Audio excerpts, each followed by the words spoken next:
Bab 1336, Pak Farid juga disuap. Wajah Ferdi marah dan berkata, "Dekan, apa kamu tidak salah? Agam yang mencuri barang dan menyuap orang. Dia membuat kesalahan paling dasar.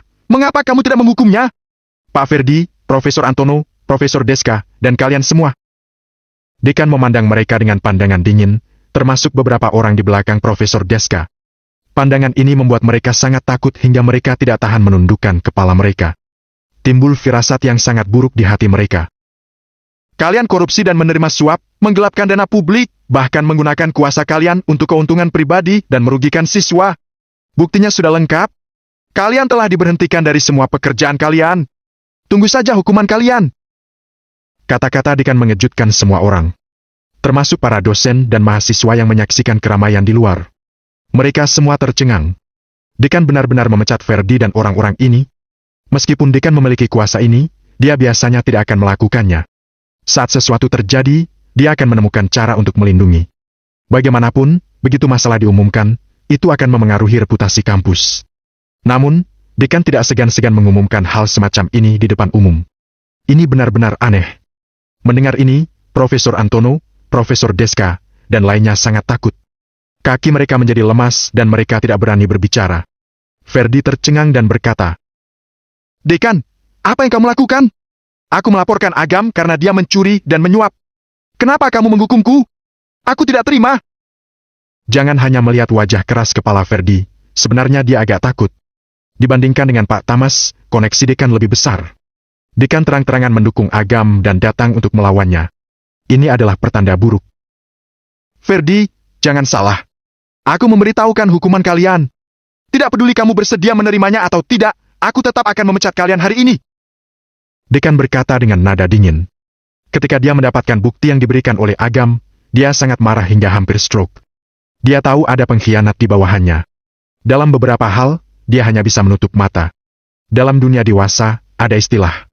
Kalau airnya terlalu jernih, tidak ada ikan yang bisa hidup. Gaji bulanan profesor adalah 24 juta. Orang-orang ini telah bekerja keras selama 30 hingga 40 tahun untuk mencapai tingkatan ini. Jika mereka hanya mengandalkan gaji, siapa yang mau bekerja di bidang ini? Tidak ada yang bekerja, siapa yang akan mengajar mahasiswa? Jika tidak ada yang mengajar siswa, itu akan menjadi masalah besar. Itu adalah serangkaian masalah. Selama itu tidak keterlaluan dan melibatkan pelanggaran prinsip, paling dia hanya memberi peringatan.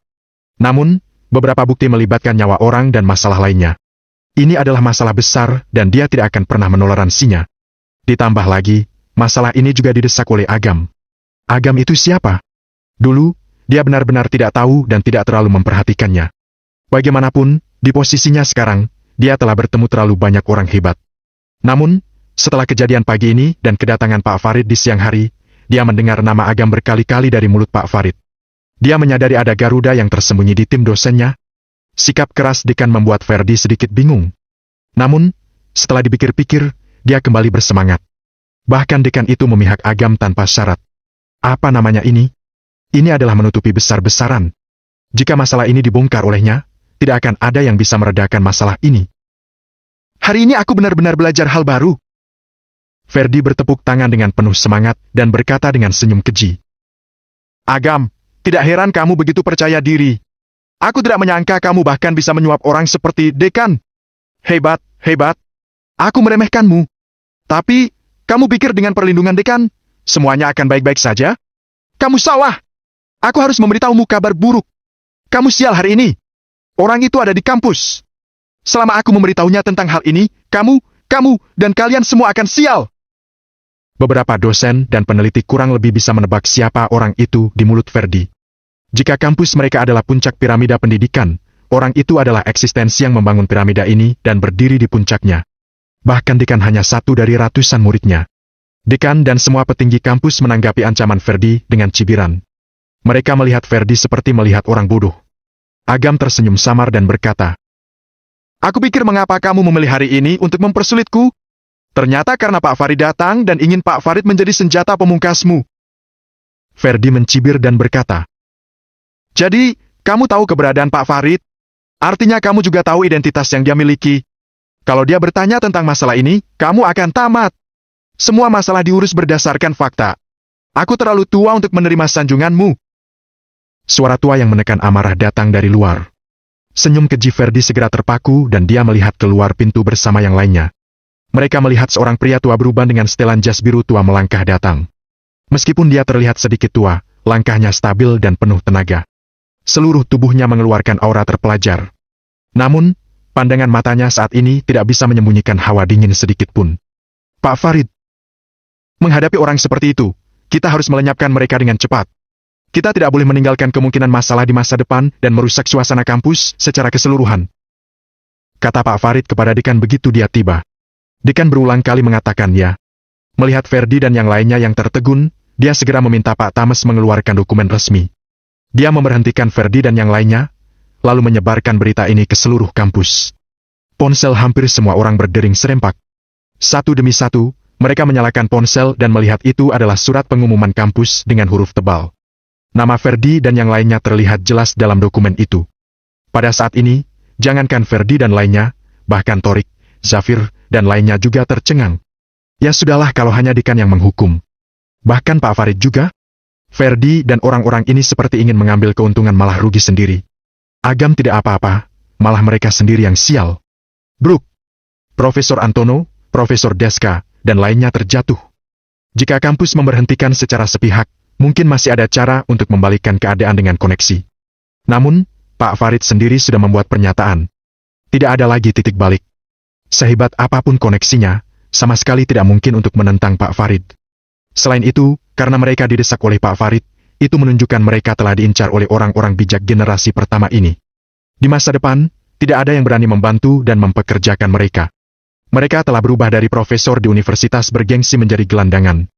Hukuman yang menunggu mereka tidak hanya akan merampas semua milik mereka. Mereka bahkan harus menghabiskan hidup mereka di penjara. Wajah Ferdi pucat pasi. Pikirannya kosong. Ini salah. Ini jelas bukan bagaimana seharusnya semua terjadi. Orang bisa mengatakan Pak Tamas dan dekan sudah disuap oleh Agam. Namun, bagaimana dengan Pak Farid? Agam menyuap Pak Farid? Begitu pikiran ini muncul, dia berkeringat dingin. Tidak perlu menimbang apa Agam memang bisa begitu atau tidak dulu. Sekali dia berani mengatakan ini, tidak perlu orang lain membereskannya, keluarga Haryanti sendiri akan mengusir dan membunuhnya. Mengingat niatnya sebelumnya, Ferdi ingin sekali menampar mulutnya. Dia merasa masalah ini tidak cukup besar. Dia pun sengaja menelepon Pak Tames, dekan, bahkan sampai memanggil Pak Farid. Hasilnya, masalahnya benar-benar jadi besar. Besar tidak kepalang. Namun, yang sial bukanlah Agam, tetapi dia sendiri. Pak Farid! Ferdi memaksakan senyum. Dia tidak peduli. Bodoh amat diberhentikan. Dia harus menjatuhkan Agam juga. Saya akui saya melakukan kesalahan sebelumnya. Saya tidak bisa dimaafkan. Saya harus dihukum. Tapi, Agam mencuri model terpadu ekonomi lembaga penelitian ilmiah. Ini adalah kejahatan berat. Anda harus menegakkan keadilan dan mendesak departemen terkait untuk membawanya ke pengadilan. Bab 1337, semua yang datang adalah orang Agam. Ferdi telah melakukan banyak hal jahat, tetapi kebanyakan dilakukan orang lain untuknya. Sekalipun diperiksa, dia paling tidak hanya akan diberhentikan, didenda sejumlah uang, atau semacamnya. Namun, jika kejahatan Agam ditetapkan, itu akan menjadi kejahatan nasional. Hukuman paling ringan penjara seumur hidup. Kalau lebih berat, hukuman tembak pasti tidak akan terhindarkan. Ada hal begitu? Pak Farid sedikit mengernyit. Ferdi sangat gembira dan mengira itu sudah berhasil. Namun, dia melihat ternyata Pak Farid tidak mengatakan itu padanya, tetapi pada Agam. Antono ini mencuri chip model ekonomi dan diam-diam memasukkannya ke dalam saku Delia. Dia menjebakku dan memfitnahku meminta Delia mencurinya. Agam mengangkat bahu. Omong kosong! Agam, jangan menyangkalnya! Ini adalah kejahatan berat, harus ada intervensi militer. Ferdi berteriak ganas. Aku punya nomor telepon Hypno. Apa kamu menginginkannya? Agam tersenyum dan langsung menyebutkan nomor teleponnya. Ferdi terdiam karena marah. Dia menelpon dan mendengar itu benar-benar suara Hypno. Tanpa berpikir panjang, dia menceritakan ulang masalah itu. Meskipun Pak Farid cukup terhormat, hal ini menyangkut pencurian rahasia negara dan pengkhianatan. Hal ini termasuk hal yang tidak ada toleransi dan harus dikendalikan. Tak lama setelah telepon ditutup, 2 kendaraan militer datang dari luar. Hypno datang dengan langkah lebar. Ferdi mengenali Hypno dan sangat gembira. Saat dia hendak menyambutnya, Hypno melambaikan tangannya. Windu dan yang lainnya masuk, lalu menangkap Ferdi dan lainnya. Ferdi berkata dengan heran. Komandan Yipno, kamu menangkap orang yang salah. Harusnya Agam. Dia yang mencuri data. Yipno tersenyum dan berkata, hari ini benar-benar hari yang baik. Aku baru saja menangkap beberapa pengkhianat di pagi hari. Aku belum istirahat setelah kembali, ada seseorang yang menyerahkan diri secara sukarela. Menyerahkan diri? Mendengar ini, Ferdi tercengang. Mungkinkah bukan hanya dekan, bahkan Pak Farid dan pihak militer semua orang Agam? Kaki Ferdi gemetar. Otaknya sedang berdengung. Melihat hal ini, dia langsung mengerti.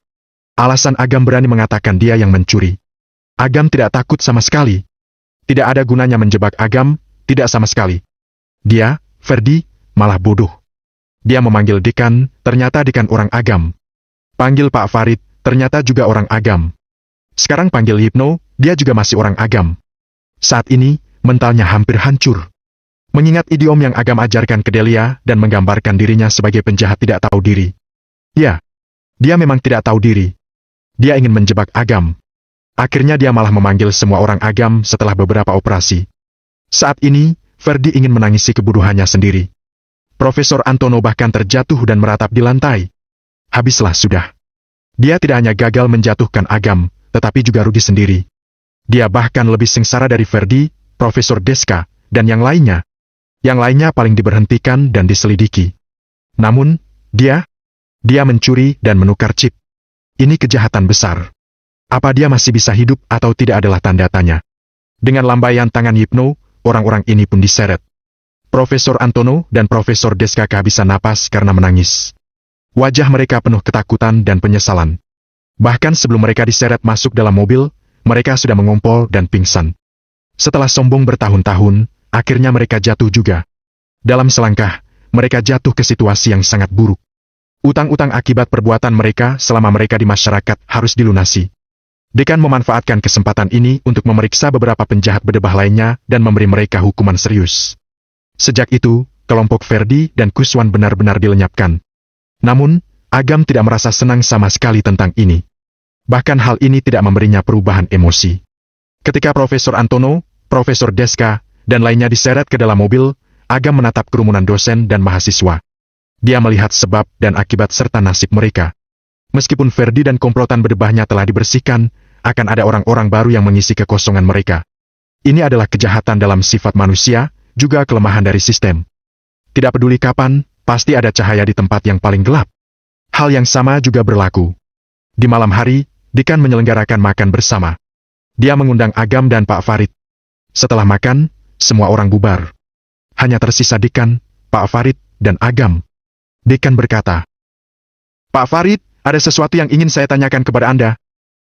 Saat berbicara, dia tanpa sadar melirik Agam. Pak Farid tersenyum dan berkata, tidak peduli kapanpun, kamu tidak perlu menghindari pemuda ini. Dekan diam-diam merasa terkejut. Ini telah menjelaskan identitas Agam. Setelah mengatur pikirannya, dia mengecilkan suaranya dan bertanya. Saya akan segera pensiun. Saat ini ada beberapa calon yang bersaing. Saya ingin bertanya kepada Bapak, siapa yang akan menjadi dekan berikutnya? Menurutmu bagaimana? Pak Farid bertanya sambil tersenyum. Ini, Pak, Anda jangan mempersulit saya. Bagaimana bisa saya memutuskan hal-hal seperti ini? Dekan tersenyum pahit. Katakan saja, mari kita dengarkan. Pak Farid melambaikan tangannya. Dekan berkata dalam diam. Saya pribadi berpikir Pak Aren dapat memikul tanggung jawab yang besar ini. Apa kamu memilih dekan atau kenalan? Pak Farid minum teh dengan santai dan berkata. Dekan itu langsung berkeringat dingin dan buru-buru berkata. Pak, Anda jangan salah paham. Saya berpikir Pak Aren berpengetahuan luas dan murid Anda juga. Dia punya kebijaksanaan yang luar biasa. Mungkin. Ini memilih dekan, bukan memilih guru. Setelah bertahun-tahun sejak kamu menjadi dekan, apa kamu pernah menggunakan ilmu yang kamu pelajari dari buku? Dekan terkejut dan menggelengkan kepalanya. Pak Farid berkata terus terang. Kamu dapat mengamati murid-muridmu. Kalau ada yang cocok, kamu dapat merekomendasikannya. Tapi, Pak Aren tidak bisa. Dekan bingung dan bertanya. Pak, tolong beri saya pencerahan. Pak Aren terlalu utilitarian. Kalau dia mengambil peran ini, petinggi di bawah kepemimpinannya akan makin kacau. Tapi, sudah menjadi sifat manusia untuk terus menjadi lebih baik. Kita tidak bisa menghentikannya, kan? Cocok satu sama lain dan saling menekan. Menjaga keseimbangan adalah kunci. Karena tidak dapat dihindari, kamu makin membutuhkan orang yang acuh tak acuh terhadap ketenaran dan kekayaan serta tidak mengejar kekuasaan. Ini untuk menekan orang-orang di bawah. Ini juga alasan utama mengapa aku memilihmu dulu. Brak. Tiba-tiba, suara benturan terdengar dari luar. Ekspresi Dekan berubah drastis. Dia sudah meminta mengosongkan lantai ini untuk mencegah siapapun menguping hal-hal ini. Dia segera bangkit dan membuka pintu untuk melihat siapa itu. Dia meletakkan satu tangan di ganggang pintu. Saat dia akan membukanya, pintu dibuka oleh luar. Patton? Melihat pria di depannya, ekspresi Dekan agak berubah. Dia melihat Patton membawa sebuah tas berisi alkohol yang merembes keluar. Pak, saya tahu Anda ada di sini. Saya diam-diam membeli anggur untuk menghormati Anda. Tapi, jalan di koridor terlalu licin dan saya tidak sengaja jatuh. Patton masuk, wajahnya penuh rasa bersalah. Dekan menyusul masuk, wajahnya sedikit canggung. Jelas, Patton telah mendengar semua yang seharusnya tidak dia dengar. Pak Farid menggelengkan kepalanya dan berkata, "Sifatmu terlalu tidak sabar, pulanglah." Ya. Patton memaksakan senyum, menaruh tas itu, dan berbalik untuk pergi. Pak, saya juga tidak tahu Patton akan datang. Dekan buru-buru menjelaskan. Pak Farid melambaikan tangannya, bangkit, dan berkata sambil tersenyum. Kita sudah selesai makan, saatnya untuk pulang. Nak, kita pergi sama-sama. Agam tahu Pak Farid memiliki sesuatu untuk dibicarakan dengannya. Jadi, dia menggendong Delia dan ikut Pak Farid pergi. Dalam perjalanan, Pak Farid bertanya. Nak, apa pendapatmu tentang muridku, Patton? Keunggulannya lebih besar daripada kelemahannya. Kata Agam. Pak Farid terkejut dan berkata. Penilaianmu padanya sangat tinggi. Aku pikir kamu akan meremehkannya. Bab 1338, obrolan malam dengan Ivan. Agam berkata. Tidak peduli siapapun, ada sesuatu yang unggul dalam dirinya. Tergantung bagaimana menempatkannya. Kalau kamu menempatkannya di posisi dekan, kekurangannya akan membesar tanpa batas. Sebaliknya, kalau kamu menempatkannya di posisi lain, kekurangannya akan menjadi kelebihan. Pak Farid menghela napas dan berkata, Patton adalah seorang yatim piatu. Aku membesarkannya bersamaku, dia dapat dianggap setengah anakku. Aku masih ada sedikit harapan padanya. Agam merenung selama beberapa saat dan berkata, Patton ini, kalau kamu ingin memakainya, kamu harus menempatkannya sedini mungkin. Kalau kamu tidak ingin memakainya, kamu harus membereskannya secepat mungkin. Kalau tidak, hati orang bisa berubah dan mudah melukai diri sendiri. Pak Farid berpikir. Namun, Agam tahu Pak Farid tidak mendengarnya. Bagaimanapun, hati manusia tidak seperti robot. Agam juga tidak mau ikut campur keputusan Pak Farid. Nak, apa kamu ada waktu siang besok? Hei, Nenek Tini akan memasak hidangan enak satu meja penuh di siang hari. Kalau kamu tidak ada waktu, biar Delia yang datang. Nenek Tini sangat merindukannya. Pak Farid menyentuh ujung hidung Delia. Matanya dipenuhi rasa suka yang tidak bisa disembunyikan. Sebelumnya, ada orang luar di sini, jadi tidak baik menunjukkan rasa sukanya terlalu jelas. Sekarang hanya ada mereka bertiga. Dia tidak tahan lagi dan ingin memeluk Delia. Ini membuat Agam takut dan berjaga di dekatnya. Takut Pak Farid tidak kuat dan jatuh. Setelah memeluknya sebentar, Pak Farid tidak kuat lagi dan melepaskannya. Dia berkata sambil tersenyum pahit. Pinggang tuaku tidak kuat lagi. Aku tidak bisa memeluk Delia lagi. Setelah ini, aku benar-benar harus menggunakan tongkat. Delia berkata, Kakek, Delia akan menjadi tongkat Anda setelah Delia tumbuh lebih tinggi di masa depan. Ketika Pak Farid mendengar ini, hatinya luluh. Dia membungkuk dan mengelus kepala kecil Delia. Pak Farid berkata, Datanglah ke rumah kakek untuk makan besok. Nenek akan memasak banyak makanan enak untuk Delia, oke? Oke. Delia mengangguk senang. Seseorang mengendarai mobil dan menjemput Pak Farid. Agam membawa Delia ke taman terdekat untuk berjalan-jalan. Melihat ada yang jualan balon, Agam membeli 2 buah untuk Delia. Delia sangat bahagia. Dia melompat-lompat di sekitar taman. Agam duduk di atas batu, matanya tidak pernah lepas dari Delia. Dia tersenyum tulus dan tanpa sadar ingin merokok. Dia kembali terpikir dia akan menggendong Delia lagi nanti, jadi dia harus memasukkan rokok itu kembali ke dalam kotak. Tiba-tiba, ekspresi Agam berubah dan pandangan matanya tiba-tiba menjadi dingin. Aura yang luas dalam tubuhnya langsung menutupi seluruh taman seperti penghalang. Dalam kegelapan, seorang pria berpakaian kasual berjalan keluar. Terdengar suara tawanya. Mengapa kamu begitu canggung ketika kamu bertemu teman lama? Agam, kamu telah berubah. Dulu saat kamu bertemu denganku, kamu sama sekali tidak khawatir. Kegelapan memudar memperlihatkan wajah tersenyum Ivan. Setelah bersembunyi begitu lama, kamu tidak tahan untuk keluar? Agam mencibir. Ayah. Delia tidak tahu tentang ini. Dia membawa balonnya berlari mendekat. Ivan memasukkan tangannya ke dalam saku, melirik Delia, dan bertanya sambil tersenyum. Aku mengerti mengapa kamu begitu gugup. Aku salah. Kamu masih belum berubah sama sekali. Kamu terlalu menganggap serius perasaan. Ini akan menjadi kelemahanmu. Mungkin, tapi kamu sangat mengenalku. Kamu juga pasti tahu apa yang akan terjadi kalau seseorang menyerang Delia. Agam tersenyum samar dan berkata, Aku tidak berpikir kamu sebodoh itu. Pintar. Ivan berkata sambil menyeringai. Apa kamu belum sadar? Sebenarnya, kita punya banyak kesamaan. Tidak peduli seberapa kuat kita atau kekuatan apa yang kita peroleh, ada kata orang yang menengahi antara kamu dan aku. Tidak dapat disangkal. Dibandingkan dengan beberapa orang, kamu memang termasuk manusia. Agam mengangguk perlahan. Minum-minum? Ivan bertanya sambil tersenyum. Tidak ada waktu. Delia mau tidur, aku harus membawanya pulang. Agam berkata sambil memeluk Delia. Penguasa neraka jadi budak putrinya sendiri. Hal semacam ini jarang terjadi. Saat dia berbicara, Ivan mengeluarkan ponselnya dan memotret. Agam meliriknya dan berbalik untuk pergi. Mereka sampai di Bukit Barat. Agam membawa Delia ke lantai atas. Setelah beberapa saat, dia turun dengan balon kecil di tangannya. Putriku memberikannya padamu. Ivan yang telah menunggu di bawah, mengambil balon itu dan tersenyum. Melihat ekspresimu, kamu tampan gan. Apa kamu cemburu? Kalau kamu punya seorang putri, kamu mungkin bisa memahami suasana hatiku saat ini. Kata Agam dengan wajah yang marah. Ivan mengeluarkan sekotak rokok dan menyerahkan satu kepada Agam. Wadi putih, dulu kita biasa merokok merek ini. Agam mengambil rokok itu. Dengan jentikan jarinya, rokok berubah menjadi abu dan terbang menghilang. Tidak suka? Ivan bertanya. Putriku tidak suka mencimbau rokok. Kalau kamu ingin merokok, pergilah keluar atau aku akan menusukkannya ke pantatmu. Kata Agam dengan suara datar. Tangan Ivan bergetar dan dia berkata sambil menyeringai. Kamu sangat kejam. Apa semua orang berubah menjadi seperti ini setelah punya seorang putri? Menurutmu? Agam menyapu pandangan ke Ivan dan berkata, Ada apa mencariku? Apa kamu tidak ingin membunuhku? Ivan menyipitkan mata dan bertanya, Aku tidak mau. Agam tersenyum tipis dan berkata, Bagaimana aku bisa rela membunuh umpan sepertimu? Mulut Ivan berkedut.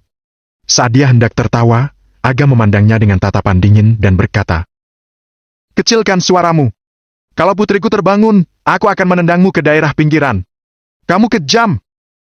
Ivan hanya berkata begitu. Dia mengecilkan suaranya dan tersenyum. Pantas saja. Aku pikir mengapa kamu beberapa kali tidak membunuhku? Ternyata kamu menggunakanku sebagai umpan. Ada terlalu banyak orang yang ingin aku mati dan orang-orang itu tidak ada habisnya. Aku memakaimu sebagai sebuah petunjuk dan menarik mereka keluar. Lebih mudah, kan? Agam tersenyum. Jadi, kita masih mitra? Ivan tersenyum dan bertanya. Kita tidak termasuk mitra. Kita hanya bisa dibilang saling memanfaatkan. Kata saling ini terdengar sedikit aneh bagiku. Mana ada aku memanfaatkanmu? Kamu hanya menggunakan beberapa orang yang ingin membunuhku untuk mendapatkan kekuasaan dan kekayaan.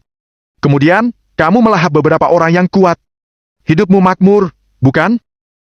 Ivan terkejut dan menyipitkan mata. Kamu tahu segalanya? Aku tidak tahu, aku menebak. Agam berkata sambil menyeringai.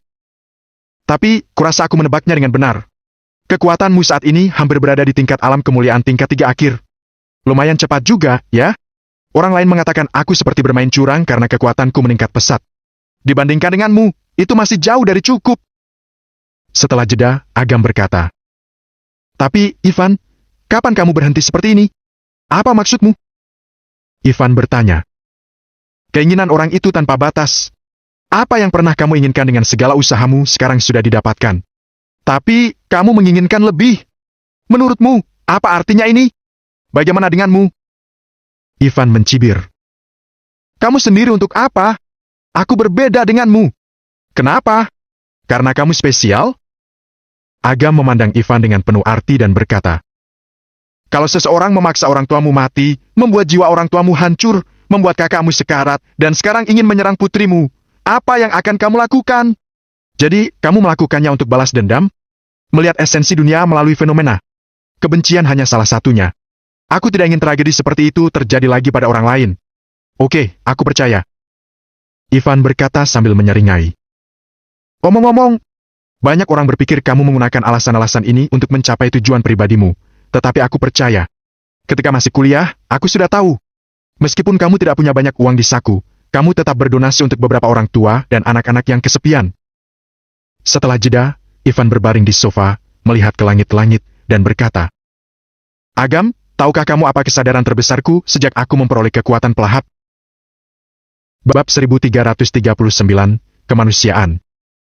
Aku tidak suka menebak teka-teki, kata Agam sambil menyalakan televisi dan menyetel saluran dengan asal.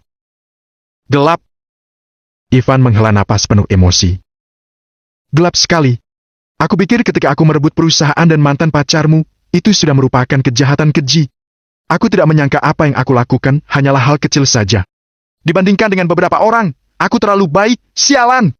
Tahu kenapa kamu masih hidup? Agam meliriknya dan berkata dengan suara dalam. Kamu tidak menyerang keluargaku. Ivan memang sangat menyeramkan. Namun, seperti yang dia katakan, dia dan Agam sama-sama memiliki kemanusiaan. Omong kosong, aku juga punya orang tua, aku juga punya saudara. Ivan berkata sambil menyeringai.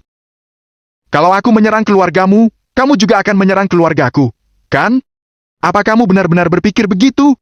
Aku bercanda. Aku tahu kamu tidak akan menyerang keluargaku apapun yang terjadi. Ini batas moral dan prinsipmu.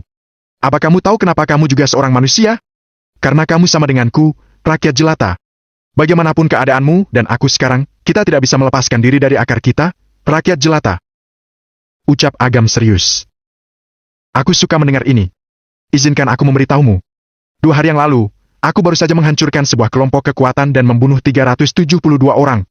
Tapi, keesokan harinya, aku membeli 1 set televisi untuk ayahku dan 2 pakaian baru untuk ibuku. Ivan tertawa. Ketika kamu melakukan hal semacam ini, sebaiknya kamu melakukan pemeriksaan terlebih dahulu. Jangan membunuh mereka yang seharusnya tidak dibunuh dan melibatkan orang yang tidak bersalah. Sebab dan akibatnya akan jatuh kepadamu. Kata Agam sambil melirik. Jangan khawatir. Kalau tidak, bagaimana aku bisa muncul di depanmu dengan selamat? Ivan merenung dan tertawa. Tidak peduli apapun, kamu tidak bisa mengadiliku sekarang. Karena aku tidak ada dosa dan satu-satunya dosa hanyalah masalah-masalah sepele. Itu belum tentu. Agam berkata dengan suara dalam. Beberapa hal yang tidak dilakukan olehmu, dosanya bisa terhitung milikmu. Contohnya kalau kamu membimbing mereka dari belakang. Itu juga merupakan bagian dari sebab dan akibatmu. Ternyata begitu. Aku harus mencatatnya. Ivan bergaya mengetik di ponselnya. Agam meliriknya dan berkata, apa yang kamu lakukan sekarang? Sekalipun kamu membunuh orang jahat, itu tidak dapat menambah pahalamu. Mengapa? Niat awal. Oh, aku juga akan mencatatnya. Kamu benar-benar mencatatnya? Agam tidak bisa berkata-kata saat melihat Ivan sedang membuat catatan digital. Omong kosong, aku bisa menanganimu, tapi aku tidak bisa menangani sebab dan akibat. Kata Ivan. Lalu, kamu menemuiku untuk belajar dariku? Ada faktor itu juga? Setelah jeda, Ivan menunjuk ke televisi dan berkata, cepat ganti saluran. Drama kolosal apa yang kamu tonton? Tidak ada pembaruan sedikit pun. Kalau kamu ingin menonton, kamu dapat menonton drama sejarah. Kita harus belajar menggunakan sejarah sebagai cermin diri. Kamu salah. Ini rumahku. Aku menonton Teletubbies pun tidak ada hubungannya denganmu. Kata Agam dengan ringan. Wah, kamu tidak sopan. Tamu adalah raja. Apa kamu tidak tahu bagaimana cara menghormati tamu? Memang aku yang memintamu datang. Setidaknya kita adalah teman. Aku mengenalmu dan kamu mengenalku. Seperti kata pepatah, sulit menemukan orang terpercaya. Kalau kamu mengusirku, tidak akan ada yang berbicara denganmu di masa depan. Apa kamu tidak bosan? Kamulah yang bosan, bukan? Agam tersenyum main-main. Aku punya Delia, mana mungkin aku bosan? Oke, kamu memang hebat. Ivan tidak punya apa-apa untuk dikatakan lagi. Agam mendengus dan berkata, sudah larut. Aku ingin tidur. Sampai jumpa. Ivan bangkit dan berkata, teman lama sudah mengusir. Aku tidak bisa terus di sini lagi. Ketika sampai di depan pintu, dia berhenti dan berbalik untuk melihat Agam. Biarkan aku memberitahumu sesuatu. Ketika istrimu hamil, aku juga tahu. Tapi, aku tidak memberitahumu. Kamu harus tahu kalau aku memberitahumu, kamu akan menderita 2 kali atau bahkan 3 kali lipat dosa. Jadi kamu harusnya berterima kasih padaku. Apa kamu tidak merasa lelah mengatakan ini padaku? Agam menyapu pandangan dingin dan berkata, kamu tidak pantas menjadi teman. Yang kamu lakukan hanya demi dirimu sendiri. Bagaimanapun, aku adalah titik pusat. Kalau aku mati, kekuatan pelahapmu akan segera ketahuan. Saat itu, kamu juga tidak bisa hidup. Ivan menyipitkan mata dan mencibir. Kamu benar-benar pintar, tapi aku lumayan berharap kamu mati. Kalau kamu mati, aku bisa melahap kemampuanmu. Jangan menipu dirimu sendiri. Di masa lalu, mungkin kamu punya pikiran ini. Tapi, sekarang kamu sudah di alam kemuliaan tingkat 3 akhir. Kamu harusnya sudah paham. Sekalipun kamu melahapku, kamu tidak akan bisa menjadi penguasa neraka. Hahaha, Agam, tiba-tiba aku menyesal. Seharusnya aku tidak menjebakmu saat itu dan membiarkanmu melihat sifat asliku terlalu dini. Aku jadi sulit berhasil dalam rencana apapun yang ingin kumainkan untuk melawanmu sekarang. Ivan tertawa. Agam sedikit mengernyit dan berjalan mendekat membawa balon. Ini dari putriku untukmu. Ini rasa sopannya untukmu, ambillah. Agam menyerahkan balon itu kepada Ivan. Begitu Ivan menerimanya, aura Agam tiba-tiba meletus.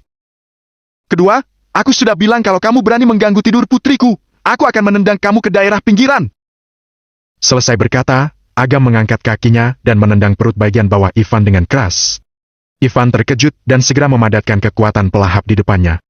Aura Agam diserap dengan cepat oleh kekuatan pelahap. Namun, dengan sedikit kekuatan yang tersisa ditambah dengan kekuatan kakinya, sebuah gelombang kekuatan meledak begitu mereka bersentuhan.